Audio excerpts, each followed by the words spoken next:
تعالي مع بعض نعمل القشطوطة اللي قلبة الدنيا في ثواني معدودة في علب الفريزر 450 ملي من تبروير. العلب دي فعلا حلوة جدا جدا جدا، جوكر عندك في البيت، بتدخل فريزر وتلاجة وتخزين. العلبة حجمها حلوة جدا، تاخد ربع كيلو جبنة رومي، بتاخد فول على قد الوجبة، بتاخد عجينة طعمية، تاخد اللانشون، تاخد الباسترما فيها ما بتبص، بتفضل لآخر حتة ما تبص.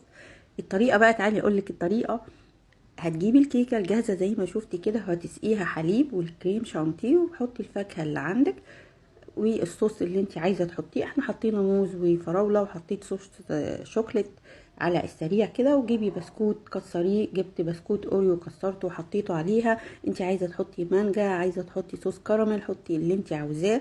العلب دي الميزة فيها ان هي ليها غطا، وكل واحد يبقى ليه علبته، يعني انت تقدميها ما بتطلعهاش من العلبة، كل واحد هيبقى له العلبة بتاعته اللي هياكل منها، واللي تفيد هيبقى معروف ان دي علبته يكمل بعدين.